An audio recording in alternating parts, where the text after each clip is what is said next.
My name is Nicole Brown, and I am the historian for the Robert H. Smith International Center for Jefferson Studies.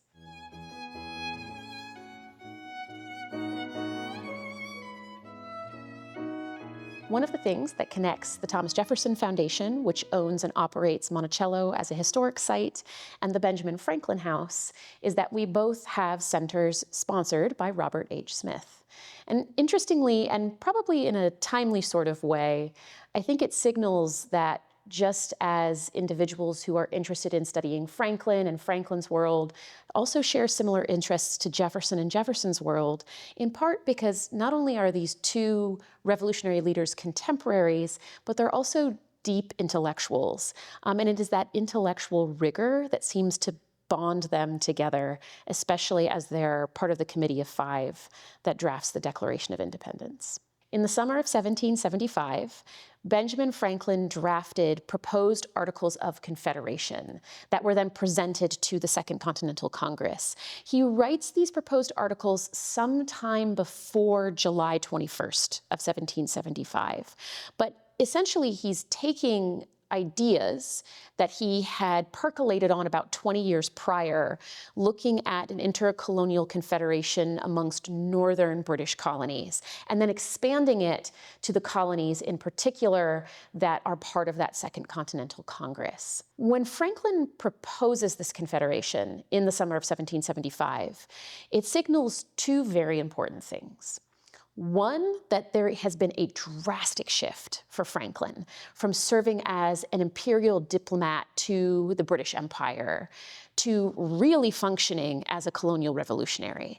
And that leads to the second point, which is that these proposals are highly controversial when they are brought to the table of the Second Continental Congress. And so when Franklin puts these proposals forward, it is not only unnerving for many members of the Congress, but essentially a potential threat to their well-being and their livelihood.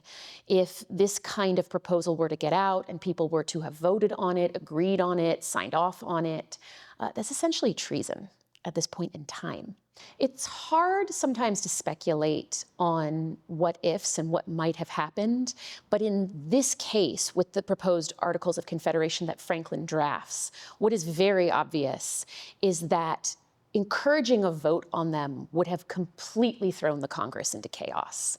You have large swaths of the Congress who are drastically and vehemently trying to push for reconciliation. And by proposing something that is so revolutionary, so out of the bounds of what would be accepted by a British colony within the Empire of Great Britain, it really signifies two things. One, that what Franklin is proposing is deeply innovative and very much off kilter from how he had previously operated as a diplomat.